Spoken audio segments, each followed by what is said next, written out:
The movie opens with Tony Stark narrating a story about how we create our own demons in a flashback to New Year's Eve 1999. Tony meets a botanical scientist named Maya Hansen in Bern, Switzerland, and arrogantly avoids crippled nerdy scientist Aldrich Killian, who wants Tony's backing in this endeavor with advanced idea mechanics. Maya has an experimental plant that she's been working on for experimental biological research and plants that cause their DNA to change drastically and have the power to cure incurable diseases and paralysis. In December of 2012, quite some time after the events of New York City and the Avengers Initiative when Iron Man saved New York, Tony Stark has obsessively built several Iron Man suits in his mansion. Tony works on a new model, the Mark 42, which is modular. All of the suit pieces fly to him and recombine. The first attempt at making the Mark 42 work is met with a funk version of Jingle Bells, with Tony dancing while the pieces are coming at him. As per the course, Tony completely ignores any safety measures that Jarvis takes. It ends rather poorly when Tony is thrown across the room, attempting flight with the Mark 42, and it shatters into pieces. Jarvis, of course, gloats with an "I told you so" moment. Tony then continues his story about creating demons. He then talks about how he turned on the TV to find a new terrorist network called the Mandarin. The Mandarin hijacks American Airways and makes his American debut by taking credit for the bombing of the US military situation in Kuwait that killed the wives and children of soldiers out on maneuvers. President Alex's initial response to the Mandarin, however, makes him the butt of the joke of late-night talk show hosts. It seems the only thing that he's able to come up with is to take the Mark 8. The suit worn by Colonel James Rhodes and formerly known as War Machine and have it repainted, rebranded, and reintroduced as the Iron Patriot. Tony later asks Rhodes in a restaurant what's really going on with the Mandarin, and Rhodes tells Tony that while the media and press only know of 3 bombings attributed to the Mandarin, there have been at least 6 more that have taken place off the books. Rhodes explains that he's now operating Mach 8 as the Iron Patriot, while the two are coming to an agreement that the name chosen was horrible. Tony is confronted by a group of kids who want his autograph. Tony jokes that the boy looks very much like Ralphie from A Christmas Story. The girl asks how Tony was able to escape the wormhole in New York, causing him to freak out. Tony makes a beeline for his Iron Man suit and enters. Jarvis explains that Tony is suffering a massive anxiety attack. At Stark Industries, Pepper Potts goes to meet her appointment. The appointment is with Aldrich Killian, who has improved his condition.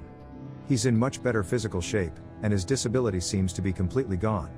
Aldrich wants Stark Industries backing in his think tank called Advanced Idea Mechanics, AIM. AIM's goal is to biologically experiment, called Extremis, which harnesses the brain's power to alter human DNA. He then shows Pepper a large holographic reconstruction of his brain and how Extremis can utilize parts of the brain that would otherwise go unused. Pepper tells Aldrich that Stark Industries isn't interested in funding AIM because the ideas could be translated into human weapons. Pepper explains that complaints against him have risen nearly 200% since he started working there. When Chappie takes it as a compliment, Pepper drives home, and Tony has a huge stuffed bunny for her as her Christmas gift. However, he's busy working and Pepper isn't greeted by Tony, but another remote-controlled prototype of an Iron Man suit, leaving Pepper upset. Tony has developed a heads-up display and is using it as a remote control that night while asleep. Tony experiences PTSD-induced trauma about what happened in New York. They're then startled when one of the new prototype Iron Man suits is awakened and it's made its way into the bedroom. Tony then immediately dismantles it. A frustrated Pepper tells Tony that she's going to sleep downstairs and has him tinker with that. After he explains to Pepper that he's been a complete mess since the events in New York, he's been unable to sleep. The next day, Happy follows one of Killian's men, Eric, shaving to the Grauman's Chinese Theater. Slavin gives another man, Jack Taggart, a briefcase. Happy tries to intercede, but he's beaten senseless by Slavin, and seconds later, Taggart overheats and explodes, leaving behind only his old dog tags. Happy is severely injured while Slavin walks away. Hours later, the Mandarin hijacks the TV airwaves to take responsibility for that blast. Tony is now furious over Happy and has been left comatose by the bombing. After visiting the hospital to check on Happy and to make sure that all the hospital employees were wearing badges while in Happy's room, Tony is mobbed by reporters. One of them blatantly asks if Tony is going to kill the guy. A frustrated Tony then asks a reporter if that's what they really want, then issues his threat to the Mandarin, saying that he just died and gives his home address on TV, egging on the Mandarin to carry out an attack on his home and that he'll be ready. Tony then angrily destroys the reporter's tape recorder and tells the mob of reporters to bill him while at home. Tony has Jarvis bring up a hologram diagram of the destruction of Grauman's Chinese Theater while Jarvis is analyzing the attack. Tony discovers that Happy is pointing to a curious oddity. military dog tags with the name Jack Taggart etched onto them. Since there was no active military personnel at the blast, Tony wonders exactly what the dog tags are doing. Their job has been analyzed as the latest Mandarin attack and compares it with the past incidents. The blast at the theater bears resemblance to an incident that happened 4 years ago at Rose Hill, Tennessee, and predates any known Mandarin attack where an Army soldier named Chad Davis blew himself up, taking 5 people with him. Tony asks Jarvis if they've ever been to Tennessee, and Jarvis creates a flight path for the Iron Man suit. He's interrupted when the doorbell rings, and a paranoid Tony wonders why he's getting visitors since he told Jarvis that the house is on complete and total lockdown. The visitor turns out to be not the Mandarin, but Dr. Maya Hansen, who believes Tony's in danger. A freaked out Pepper is arguing with Maya. And just as that's happening, the house is attacked by 3 helicopter gunships disguised as new shoppers. Tony commands the Mark 42 suit to cover and protect Pepper. Pepper and Maya survive the attack, and Tony gets the Mark 42 back and manages to destroy 2 of the helicopters. But down on power, he can't fly. The house crumbles into the sea, taking Tony with it. The suit regains power and flies off unseen, and Tony passes out. Sometime later, Tony awakens in a suit where Jarvis sets off a low battery alarm. He then sees himself plummeting towards the ground and crashes into a snowy forest at full speed. Initially, he thinks he's in Northern California, but Jarvis confirms to him that he's actually 5 miles outside of Rose Hill, Tennessee. Tony is exasperated, but Jarvis reminds him that he asked for a flight plan to be made, and with no more power, Jarvis himself shuts down. Tony struggles through the snow, dragging the Mark 42 along with him, and stops at a gas station where he uses a payphone to call Pepper, then steals a poncho off a cigar store mannequin. Tony then drags the Mark 42 to a seemingly empty house nearby and immediately begins work on repairing it. But the house is not empty. It's occupied by a lonely 10-year-old kid named Harley Keener, who is stunned to find Tony working in his garage. Tony asks Harley for some help and promises he'll be rewarded later if he gets the help he needs. Harley tells Tony that the world thinks he's dead after the attack on the mansion. Tony calls himself the mechanic, and Harley asks Tony one question too many times about the events in New York City, causing Tony to have another anxiety attack. Back at the remains of Tony's destroyed Malibu mansion, Pepper is searching for any clues to find out whether or not Tony's still alive. Thankfully, she's able to retrieve a voice message left by Tony after the attack that proves that he's alive. A relieved Pepper then seeks answers. Tony, working with Harley, assumes that Harley is being bullied at school because he keeps making harmless weapons to defend himself with, like a potato gun. Tony finally manages to get Jarvis back online, thanks to a hot display that he developed several months prior to the bombing. Teaming up with Harley, Tony investigates the remains of Amanda and the suicide bombing. Harley tells Tony about all the rumors surrounding the attack and the soldier in question. Tony notices there are 5 shadows on a concrete wall from the 5 victims that were killed, along with Chad Davis. Tony then meets with Davis's mother at a bar where he notices she's expecting someone who has a file on hand. He's about to ask her more questions, but one of Killian's agents, Ellen Branch, shows up and suddenly cuffs Tony. She poses as a Homeland Security agent to explain her actions to the sheriff. But when he starts asking her for identification, she shoots him. Tony manages to escape the bar, only to be cornered by Steven. He manages to defeat Brandt by luring her into a room where he's opened a gas line and heats up Davis's dog tags and a microwave. The explosion throws Brandt into a telephone line and electrocutes her.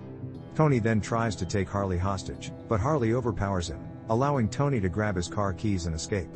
Tony drives off in Steven's car, and while he drives, the Mandarin hijacks the airwaves once more and explains that he's going to brutally murder the CEO of a major oil company on live television if the president doesn't contact them within a specific time frame. Despite the president making a phone call, the Mandarin carries out the shooting, warning that the president is his next target. Tony calls Roach, who has managed to locate what they think is the Mandarin. He also finds the file he got in Rose Hill as a document from Advanced Idea Mechanics, Killian's company back in Tennessee. Tony drives to a nearby beauty pageant and sneaks into one of the camera crew vans so he can research the data on the documents he's found. Fortunately for Tony, the van is being operated by one of Tony's biggest fans, who even goes as far as to have Iron Man's likeness tattooed on his arm, though rather unrecognizable. Tony hacks into AIM servers and finds video footage that sheds new light on what is going on. The bombs are the work of soldiers from the Extremis program, an experimental treatment intended to allow its users to recover from crippling injuries like amputations. However, if a user's body cannot properly metabolize Extremis, the user's body heats to an extreme temperature and explodes after a veteran started growing unstable and exploding. Their deaths were used to cover up Extremis' flaws by manufacturing a terrorist plot. The task footage shows that a number of early subjects were killed because of Extremis' flaws. Rhodes tracks the Mandarin IP address, and it leads to a sweatshop in the Middle East. But it turns out to be a trap. One of Killian's agents disarms him and knocks him unconscious. Killian's men steal Rhodes' suit. Tony uses the IP address the Mandarin has been using to hijack American airwaves and traces him back to Miami, Florida. Tony infiltrates the estate headquarters using a variety of homemade weapons fashioned from stuff bought at a hardware store, including Harley's trademark potato gun and a limited edition Dora the Explorer watch belonging to Harley's unseen sister. Inside, he discovers the Mandarin is actually a flighty British actor named Trevor Slattery, who is oblivious to the acts the Mandarin has carried out. When confronted, Slattery manages to tell both Tony and Rhodes that he's the Mandarin and manages to completely annoy them both. And Tony goes to confront Killian while Rhodey stays behind and tries to get any information he can out of the completely clueless Slattery. Tony is captured by some of Killian's henchmen, who are also Extremis experiments, and Maya reveals she was working with Killian all along. She thinks Tony can help or fix the Extremis DNA. Aldrich arrives and reveals he has kidnapped Pepper and subjected her to Extremis, intending to infuse her with superhuman abilities and turn her against Tony as leverage to gain Tony's aid. And fixing Extremis is lost. Aldridge then shoots and kills Maya. Tony, strapped to a bed frame by two of Killian's men, escapes by summoning the Mark 42 suit from Tennessee piece by piece and reunites with Rhodes on the estate. Discovering that Aldrich intends to attack President Ellis aboard Air Force One. Unfortunately, the Mark 42 is yet to regain its full flight power, save in boards. The president's plane, wearing the Iron Patriot suit, suits the Secret Service agents aboard and takes the president, saving him, then blows holes in the airliner's body, and the survivors fall out. Iron Man kills 7 and manages to rescue the following people by using a small electrical current to hold them all together when he lands on a nearby bridge. The suit is hit by a large truck and breaks into its components, revealing Tony had been controlling it remotely. Meanwhile, the Iron Patriot suit flies away with the president on board. Tony and Rhodes trace Aldrich to an impounded oil drilling platform where Aldrich intends to kill Ellis on live television. The vice president will then become a puppet leader following Killian's orders in exchange for Extremis. To secure a little girl's disability, Rhodes tracks the president to a massive shipyard at Miami's port. Tony enacts a new strategy and has Jarvis enact the House Party Protocol, which unleashes a massive army of Iron Man suits, each one different from the next, on the platform. Tony goes to save Pepper, and Rhodes saves the president. Tony discovers Pepper has survived the Extremis procedure. However, before he can save her, a container crane rig collapses around them, and she falls 200 feet to her apparent death. Tony is forced into confronting Killian, using several suits and finally traps him in the 42 suit that self-destructs. But a glowing Killian survives and staggers toward a defenseless Stark. Killian tells Tony that the Mandarin was made up and that he is the Mandarin, and that all attacks were carried out by Extremis experiments. Pepper shows up with Extremis powers and finishes off the weakened Aldrich. After the battle, Tony orders Jarvis to implement the Clean Slate Protocol, which destroys each remaining Iron Man suit remotely as a sign of his intention to devote more time to Pepper. The Vice President, Slattery, are arrested in a voiceover. Tony mentions Pepper is cured, and Tony himself undergoes surgery to remove the shrapnel embedded near his heart, eliminating the need for his chest piece to control it. He pitches his obsolete chest arc reactor into the sea and muses, he will always be Iron Man, even without his armor. He gathers some scrap parts from his house wreckage and drives off in his Audi e-tron.